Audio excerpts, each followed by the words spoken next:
Selamat datang di film Plane. Seorang pilot senior maskapai komersial Trailblazer bernama Kapten Brody Torrance datang ke bandara dengan tergesa-gesa. Malam itu adalah malam tahun baru dan ia memiliki tugas untuk menerbangkan pesawat komersial rute Singapura menuju ke Amerika. Kapten Torrance nampak berjalan cepat sembari menelpon putrinya, Daniela. Ia berjanji akan segera menemui Daniela di Hawaii untuk merayakan acara tahun baru bersama. Kapten Torrance menaiki pesawat dan memasuki ruang kokpit. Ia bertemu dengan kopilot yang akan menemaninya asal Hong Kong bernama Samuel Dale. Nampaknya pertemuan tersebut adalah yang pertama bagi mereka berdua karena mereka berkenalan terlebih dahulu. Years ago. Back then, of course they are. Perwakilan maskapai dari ATC memberikan informasi penerbangan mereka dari Singapura ke Amerika. Diketahui di rute penerbangan tersebut malam itu, cuaca tampak tak bersahabat karena ada badai. Namun sang perwakilan memaksa kedua pilot itu untuk tetap menerbangkan pesawat sesuai dengan jadwal dan sesuai dengan rutenya dengan alasan untuk menghemat bahan bakar dan efisiensi. Seorang pramugari bernama Bonnie menjadi ketua pramugari yang akan memimpin bagian pelayanan penumpang bersama dengan pramugari yang lain. Ia memanggil Kapten Torrance ke bagian jetway untuk mendapatkan informasi dari otoritas keamanan Singapura bahwa pesawat tersebut akan ditumpangi oleh seorang kriminal yang akan dideportasi di Tokyo. Petugas Ortega akan bertanggung jawab mengamankan sang kriminal bernama Luis Gaspar dan menjamin keamanan penumpang yang lainnya. Just keep away. Sembari menyiapkan pelengkapan pesawat, Kapten Torrance berbicara dengan para pramugari dan mewanti-wanti agar meminimalkan komunikasi dengan sang kriminal supaya tidak terintimidasi. Setelahnya, sang kapten bersama Bonnie menyambut para penumpang tepat di pintu pesawat. Terlihat tidak banyak penumpang yang ikut penerbangan tersebut, padahal ukuran pesawat relatif besar. Hey, I forget how old the plane will be. no kidding. Kapten Torrance telah kembali ke kokpitnya dan mulai memberikan informasi kepada para penumpang bahwa penerbangan akan melakukan transit terlebih dahulu di Tokyo. Setelahnya, ia memastikan persiapan dan pengecekan kelayakan terbang bersama dengan Samuel. Segala sesuatunya telah siap dan tidak terdeteksi adanya error. ATC memberikan aba-aba dan mengizinkan Trailblazer 119 untuk lepas landas. You are cleared for takeoff. Maintain runway head. Trailblazer 119. Takeoff power set.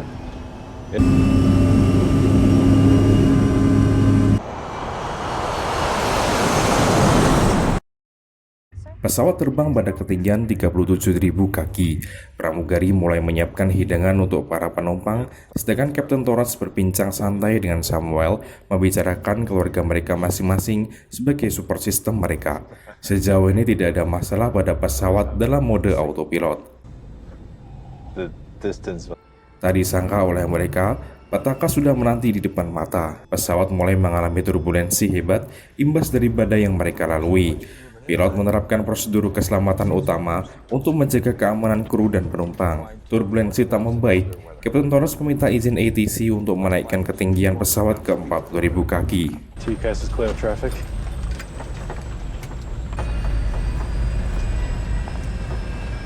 Torrance memeriksa keadaan kursi penumpang yang saat itu penuh dengan kepanikan. Secara tiba-tiba, petir menyambar pesawat dan merusak sistem kelistrikan seluruh bagian pesawat, membuat pesawat oleng dan Kapten Torrance terbentur di bagian pelipisnya.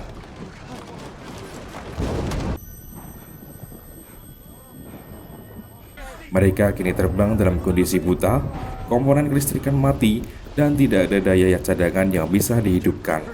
Kapten Torrance sadar mereka tidak akan bisa terus terbang dengan kondisi pesawat seperti itu. Maka ia mengambil kesimpulan untuk melakukan pendaratan darurat. Have our position.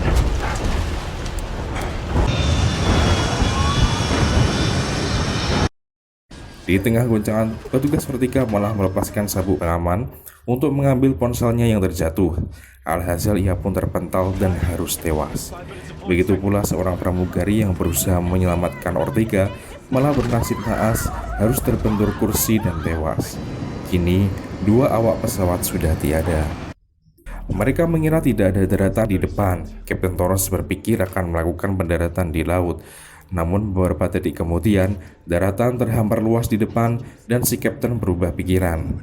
Ia pun mengambil kancang-ancang untuk mendaratkan pesawatnya di sebuah pulau yang penuh dengan rindangnya pepohonan hutan. Feet dry. Dibantu oleh Samuel, mereka melakukan pendaratan manual di sebuah tanah lapang di tengah hutan.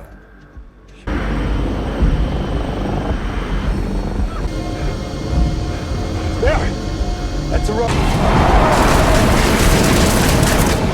Begitu mendarat, percikan api terjadi di dalam kokpit. Kapten Torrance segera menyuruh para kru dan penumpang untuk segera turun dari pesawat menghindari hal yang tidak diinginkan karena masih adanya bahan bakar di dalam tangki pesawat.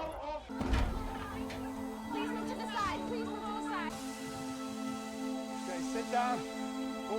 Di markas maskapai Trailblazer, Presiden dan jajarannya begitu gusar mendengar berita hilangnya Armada 119. Sang Presiden memerintahkan jajarannya untuk memanggil seorang bernama David Scarsdale, ahli dalam penanganan peristiwa kritis dan darurat.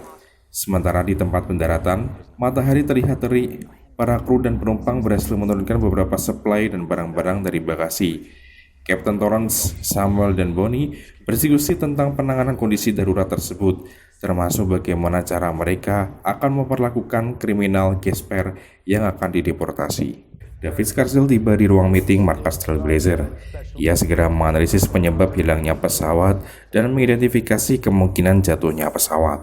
Scarsdale memiliki koneksi terhadap beberapa tentara bayaran yang bisa ia terjunkan untuk melakukan tracking terhadap Armada 119 yang hilang. U.S. assets, what are your best options? Well, Banyak yang bertanya mengapa mereka harus turun dari pesawat dan tidak berlindung di dalam pesawat saja. Kapten Torrance menjelaskan bahwa pesawat tanpa AC akan menimbulkan suhu yang panas di dalam ruang penumpang. Apalagi ia berusaha untuk menghindari hal yang tidak diinginkan karena beberapa liter bahan bakar masih ada di dalam tangki pesawat. Selanjutnya, Kapten Torrance dan Samuel mencari komponen yang masih bisa diperbaiki dan diselamatkan. Sebelum Bonnie mengingatkan Torrance bahwa di dalam pesawat masih tertinggal 2 mayat kru yang tewas akibat goncangan tadi. Captain, plane's fully unloaded except for the... I'll handle it. Okay.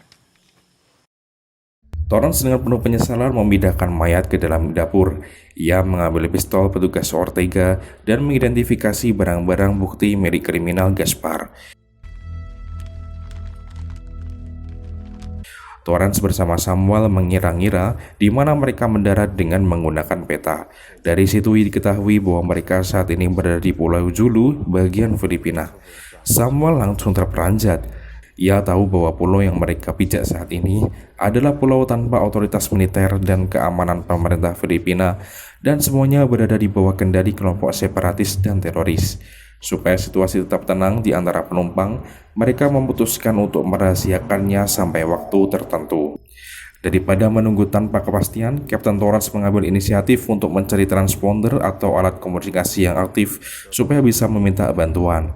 Ia sengaja mengajak Gaspar bersamanya supaya menghindari hal-hal yang tidak diinginkan.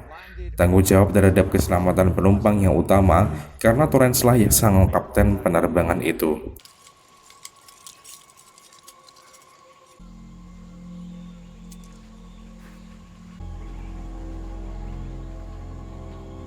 Warga lokal melapor ke pimpinan pasukan separatis bernama Datu Junmar bahwa pagi ini ada pesawat komersial yang mendarat di wilayah kekuasaan mereka. Datu menyuruh anggotanya untuk menyelidiki keberadaan pesawat tersebut. Para sa pamilya mo. Torrance dan Gaspar mulai menyusuri rindangnya hutan. Mereka berbincang bagaimana bisa Gaspar tertangkap dan harus dideportasi. Rupanya Gaspar ini dulunya adalah pasukan elit tempur yang tidak beruntung. Ia dijebak dan dijerumuskan sehingga ia mau tidak mau hidup dengan pelarian ke negara-negara lain. Di saat berjalan, Gaspar tiba-tiba menghilang, membuat Torrance penuh dengan kewaspadaan. Sorry, no.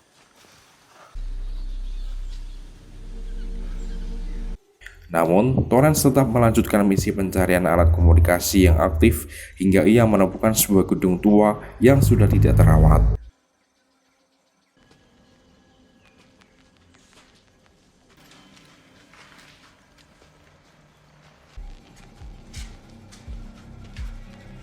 Di sana ia menemukan sebuah telepon yang bisa ia gunakan setelah memperbaiki sambungan kawatnya.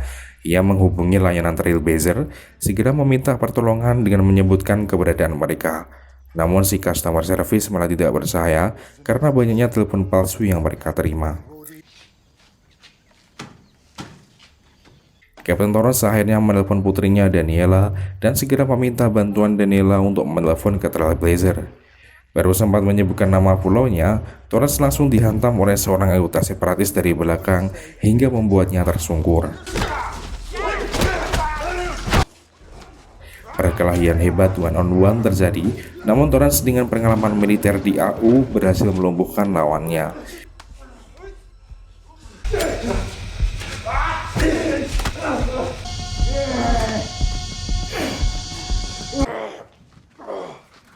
Gasper datang membantu Torrance. Ia sudah berhasil melumpuhkan beberapa anggota separatis di luar dan membawa senjata laras panjangnya.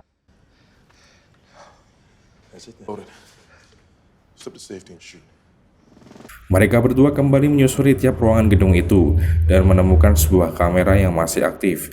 Di sana Gasper menemukan video penyanderaan beberapa warga Amerika yang dilakukan oleh warga lokal setempat.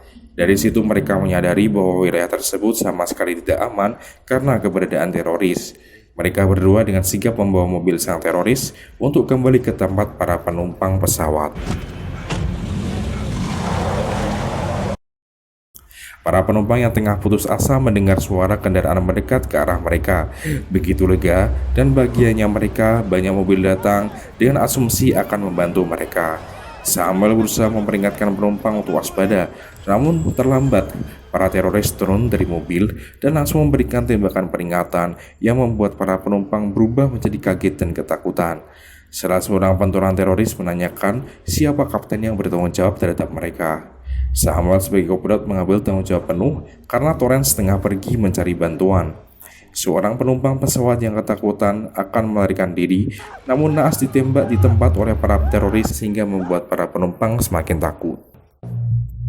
Samuel yang didesak akhirnya mengaku Kapten Torrance tidak berada di sana dan sedang mencari bantuan di tempat lain. Setelahnya Datu Janmar memenggal kepala seorang penumpang yang berteriak histeris membuat situasi semakin mencekam. Torrance dan Gasper melihat peristiwa itu dari kejauhan. Niat hati ingin membantu para penumpang, Torrance dicegah oleh Gasper supaya tidak sembrono, supaya mereka bisa melakukan misi penyelamatan. Teroris membawa semua kru dan penumpang pesawat untuk ditawan. Tinggal 2 teroris tersisa yang ditugaskan untuk mengambil semua barang-barang berharga penumpang. Inilah kesempatan bagi Kapten Torrance dan Gaspar untuk membalas. Diam-diam mereka berhasil menembak jatuh 1 teroris dan mendorong 1 teroris lain untuk diinterogasi. Ramdoli Village. I better go after them. Sementara itu, markas Trailblazer berhasil mengidentifikasi telepon Torrance dan mendapatkan Pulau Julu sebagai lokasi mendaratnya pesawat mereka.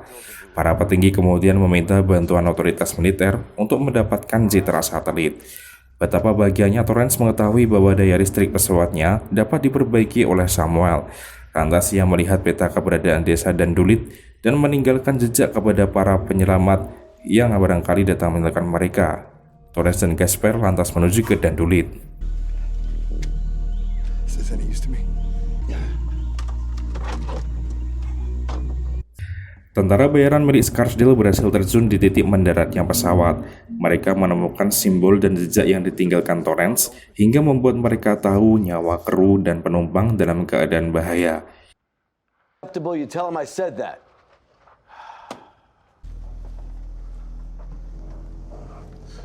Torrance dan Gasper menemukan lokasi ditahannya kru dan penumpang.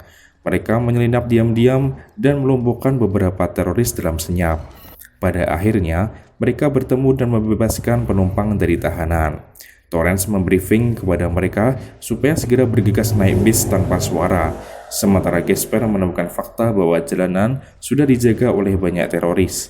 Apabila mereka semua memaksa pergi dengan bis, maka besar kemungkinan bis mereka akan ditembaki secara membabi buta.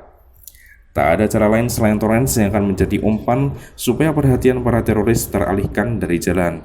Tadinya Gasper tak menyetujuinya karena nyawa Torrance pasti akan terancam.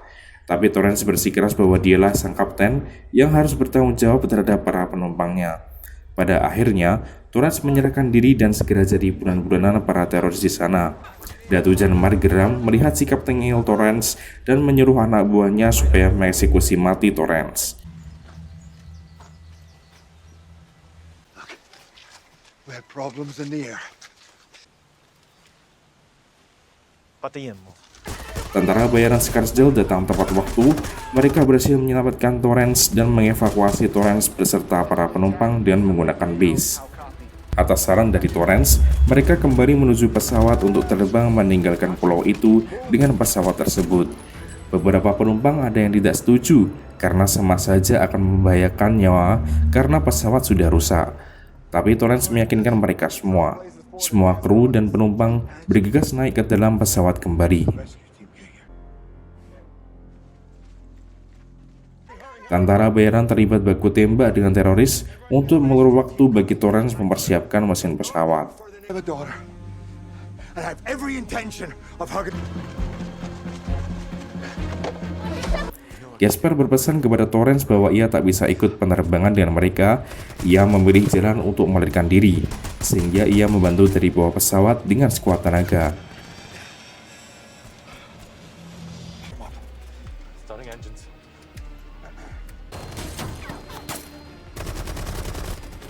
Pesawat berhasil lepas landas di mana Datu Janmar harus tewas tersambar roda pesawat. Gasper yang berhasil men-takedown pembawa bazooka membawa satu tas berisi uang untuk melarikan diri. Dengan segenap kelengkapan yang tersisa, Torrance dan Samuel berhasil mendaratkan pesawatnya di pulau seberang dengan selamat.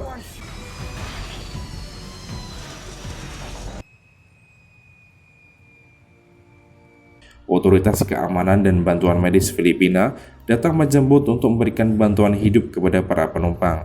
Betapa bahagianya Torrance, perjuangannya tidak sia-sia meskipun beberapa awak pesawat ada yang tewas. Paling tidak, ia mendapatkan cerita pengalamannya yang dapat dibagikan kepada putrinya Daniela saat berkumpul merayakan tahun baru nanti. Yeah, you were right. I'm gonna be a little bit late. Dan film pun selesai.